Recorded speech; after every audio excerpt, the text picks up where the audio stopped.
Hi guys, and in today's review we'll be looking at a Hornby locomotive, and this one is a Lner W1 rebuilt, and this is in its 1937-38 condition in GRATER blue. The product code for this one is R3843 number 10,000.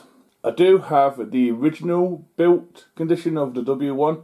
If you want to see that review, it'll be coming up now in the right hand corner of the screen, I believe. This is one I've been after for a while. When Hornby announced they did it in 2020, they were going to do this. I put my name down for one because being an Lner fan and all that, I thought I'd have to get one.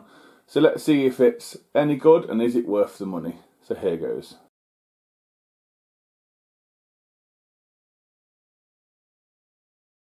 Starting off in the detail bag that you get, and this is a resealable one, you do get the brake rigging for the locomotive. You also get two sets of wheels for underneath the cab, because the ones underneath the cab are flangeless ones, so they're flange ones. We also get a front coupler as well. We get some drain cocks as well, which have been painted, which is nice. And we also get some other vacuum parts and stuff for the locomotive as well. As we move on to the front of the locomotive itself does have metal round sprung buffers. It also has a hole for the front coupler as well, just below the buffer beam as it was. We also have some holes for detail parts as well, and there is a separately applied hook as well. We get no chain links, but there's a hook there at least. We also have the number of this locomotive, which is 10,000, and the classification for this is a W1. Moving on up to a degree, you do get some separately applied lamp irons, which are blue and black depending on where they are on the locomotive. You also get some mouldy stuff like rivets and stuff like that. The cemetery box door itself does have a lamp iron on, but it doesn't open or anything like that. It's just the way they are on the A4s that Hornby do, and there's, like I said, the rivets and hinges moulded on. You can also see, which looks like some handrails as well down the side. As we move on up a little bit more, we do have a metal whistle, which is separately applied, which is a great touch for when they're metal. And we also have a separately applied double chimney as well. As we move on to the side of the locomotive, both sides of this locomotive are different in some ways. This side has a steam pipe on the boiler, the other side doesn't, and the other side also has a metal, I think it's reversing rod or something like that, below the cab as well, which is separately applied. They're the only two differences I can see, but I'm not an expert. Let's start with the wheel configuration for this locomotive. This locomotive, being a W1, is a 464 or 4622, depending on your preference. The wheels are red, or Indian red, and all the axle boxes have been covered in correctly by Hornby, which is great. As we move along to underneath the cab, we do have a axle box and springs, and then one doesn't. And the wheels do float, and that's how Hornby have designed it, and doesn't bother me when it's going round. The rods and valve gear and all that stuff is metal, and it looks fantastic. It's very fine, very delicate as well, but it looks the part to me. You're not going to see it when it goes around because of this locomotive has the valances. Delivery of this locomotive is mainly GRATER blue. At the front of the locomotive it is black with a few linings, which I think is red and white, which do curve round the locomotive itself at the front. And the running board where the crew would walk is also black and has some, looks like, grips on it for the crew. There's lots of rivets everywhere you look. Like I said, we have a fine handrail both sides of the locomotive, which is blue in parts and black as well. We also have, like I said, a steam pipe around this side, which is great. We have a few washout plugs as well. They're not gold or anything or painted, they're just blue. I can't seem to find a maker's plate or builder's plate anywhere on this locomotive. As we head towards the cab itself again has a washout plug and it is blue. We also have some handrails in blue, and we have some glazing too. I do like the design of this cab too, it's very unusual for me. And we also have some doors to stop the crew falling out the locomotive. As we move on to the part in the review that most people look forward to on a Steam review of a modern day locomotive, that is the cab detail. Yes, the cab does have glazing in the windows, in the two front windows and one of the side windows as well. It does have glazing, which is a nice touch. Most things in there are painted. There's some seats as well. It's nothing like the original W1, which looks more like a ship boiler. This is more of a conventional one, which you'll see on any steam locomotive from the A4s, A3s, and even the Southern. You can tell it's been altered completely. It's totally different. Hopefully there should be a picture of the W1 built as it was picture coming up of the cab there, and you can see it's totally different. This one, the piping is all painted, it looks correct, the dials are on the right places for the speedos and stuff, and we do have a white background on them as well. I think there possibly could be a wood floor effect as well, but there is no flickering firebox in this, which, if I'm honest with you, does not bother me. But Hornby have gone to a lot of trouble to tool different cabs up for different models of this locomotive. As we move on to the front of the tender, the front of the tender is a usual Lner front of the tender.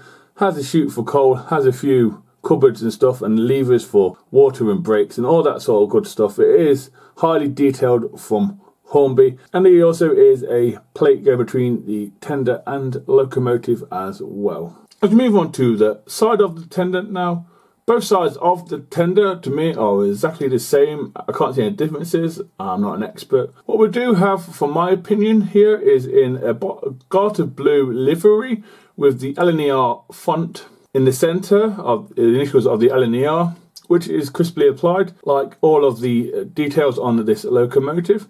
We do have fine handrails at the front and back of tender. Again, they're blue, but they are metal and they are fine. Moving down, we do have some steps which are moulded at the front and back of the tender for the crew, where the handles are. And then we also have the moulded axles and springs as well on this 8-wheel tender. And we have the brake rigging on the last 3 lots of wheels, which is separately applied, I believe, and I think they are metal, if not they are plastic, and it looks fantastic to me. If you look carefully at the top of the tender, you can see it looks slightly streamlined, I think, if that's correct. But overall, it looks good to me. It's crisp. The printing of the Lner is very nice and very crisp. As we move on to the back of the tender, the back of the tender does have round metal sprung buffers. Buffer beam housing themselves are in black with a few rivets. The buffer beam itself is in red. There is also a separate applied hook down there. Like I said before, you don't get any chain links or anything like that. We do have the coupler already applied as well. Again, you can see them steps that do bend round from the side of the tender at the bottom too. Then we have a black line or black seam. I think that's correct. We also have some separately applied lamp irons by the looks of it. We also have steps going up either side of the corridor tender, which is plastic. We have some blue handrails. Then at the top on the right side, as you look at it, we do have a handrail going round the top of the gangway, which is separately applied and is metal. But then we have the window. The window is plastic, obviously. I feel Hornby could do a slightly better job with that, even with some gold trim around it or something like that. Anyway, I believe my Mallard from the 2000s has gold trim, if I've got that correct. But that's the only negative I can see around this side, is that porthole window there. As we do an aerial view on top of the tender, as you see, you can see the corridor connection there at the end. You can also see this covering over the water filler cap, which makes me think it is a streamlined tender. We also have a few rivets on there as well. We also have a circle thing, plastic circle thing in the coal load. I'm not sure what that is for. It could be to do with the water, I guess. The coal load itself isn't too chunky. It's quite good, actually. It is removable, but I can't seem to get the coal load out. It gets halfway and gets stuck. That's all I can do. So I don't know what's underneath it, like these on the Princess, where they made the mechanical stuff molded in, which was great. I enjoyed that. Fantastic detail there. So I'm not sure what's in there, so I do apologise about that. Then near the end of the tender, you can see this more streamlining near the cab. As we do an aerial view on top of the locomotive now, starting in the usual place, which is the cab area, the cab roof.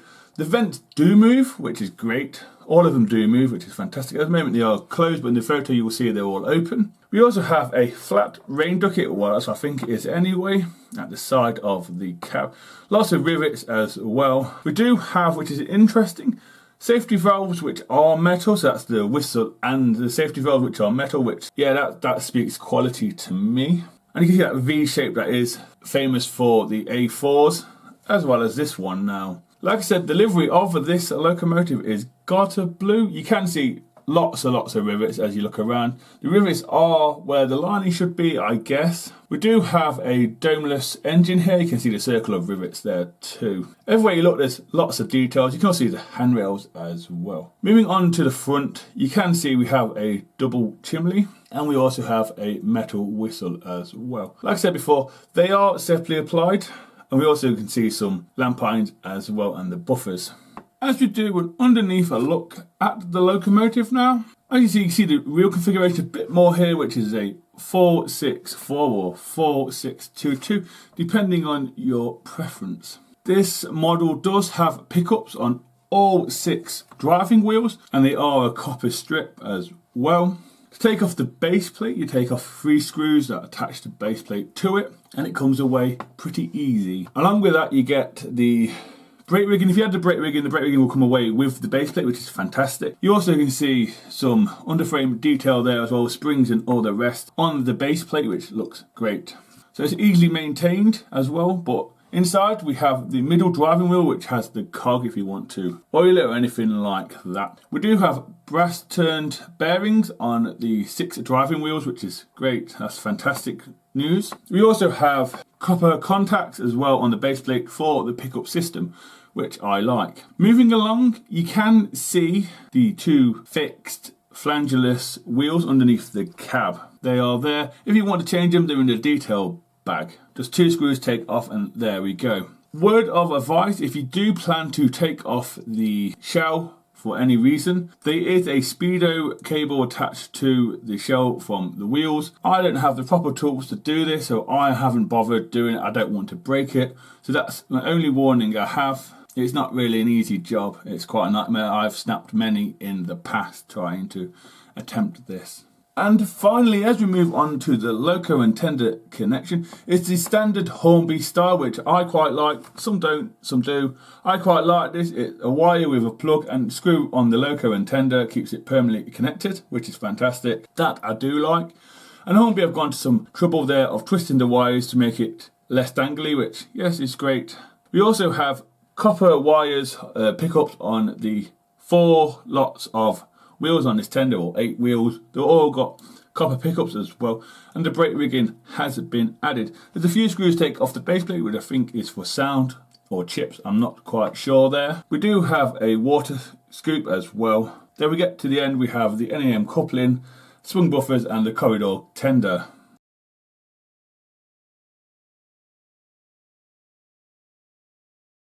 So yeah guys, that's it on the tracks. Next up will be the usual points test, which is the second radius and the points obviously.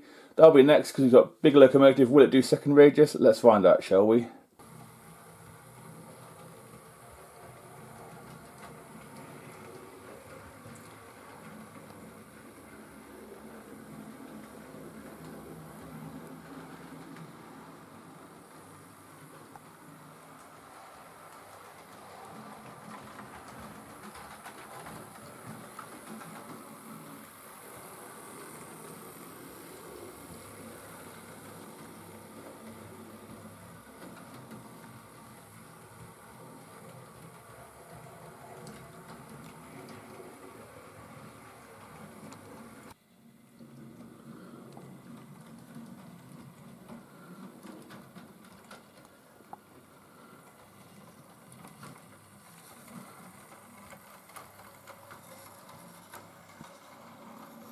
$20 on my DCC combi master. So it's not too bad for a DC loco, I guess.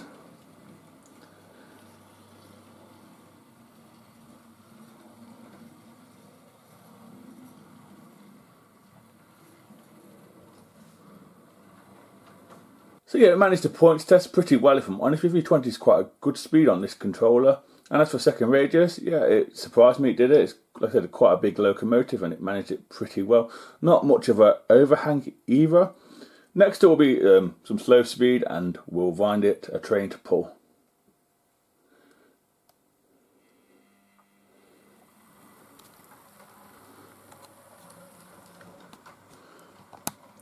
Again, 20 on my Gauge Master controller combi. Doesn't seem to like 20. Give it some more speed.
So yeah guys, that's the end of the running session / review.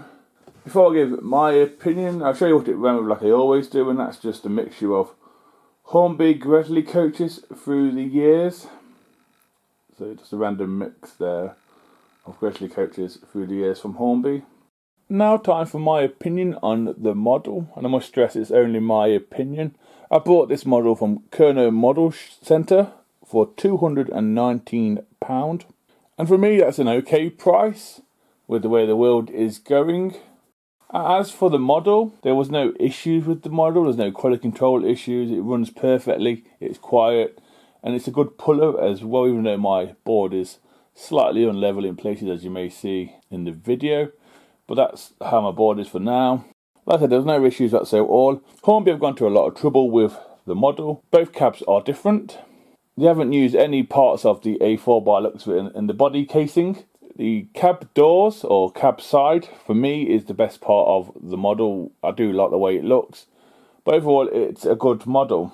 We have brass whistles and brass safety valves, or metal depending on your preference, and they are nice. They're a nice touch, gives the model some weight. The casing for me is the main attraction. I do like this casing on A4s, on this, on the P2 when it comes out, and hopefully maybe the B17. I would like to see that come out at some point because the casing is something different. It makes these locomotives look totally different to how they were, because I imagine the A4s were basically an A3. That's how I imagine it looks underneath to a degree. And it's the same with the B17s, and it's the same with the P2s. They look totally different. And the W1 looks totally different.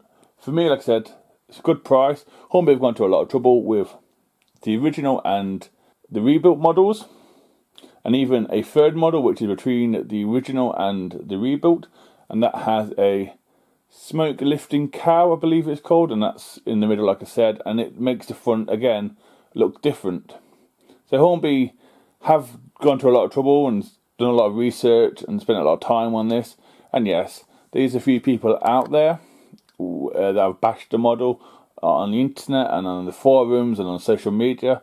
Yeah, but you get over any model, if I'm honest with you, but some have gone to the extreme, bashing it, saying it's a load of tat and it's cheap and it's Chinese made. Also, you got to ask yourself, could you build this model at this price? I know there's someone who built a kit of a W1 before Hornby announced they were doing it, and to get the whole thing working and looking nice, he spent over £1,000. That's buying the kit, the motor, and all the stuff he needs, the paint. He spent over £1,000, as I understand it. Every time I look at a model or review a model, I always think, could I build this model in a kit form at this price in 00? And 9 times out of 10, it's going to be a no, because I don't have the skills and they just cost too much money, the kits do. I think it's mainly the brass and all that. I know Hornby can produce, or any manufacturer can produce stuff in batches, and that makes it cheaper. Like I said before, for me, I can only go on the model that I bought and how it was and how it is. That's how I do my stuff. For me, it's an Lner fan. It's a must. It's a fantastic piece of kit, like I said, no issues. Good thing is the base plate comes off and it's quite easy to maintain, so that's a good thing. Even I can do it, and I have issues with my hands and my eye coordination, so it's a good thing that Hornby have made that viable. Even if you put the brake rigging on, like I said, it will come off with the brake rigging. I look forward to any other Lner models that Hornby bring out in the future. Please let me know what you thought of the model or the review, and hopefully I'll see you in the next one. So please take care. Goodbye.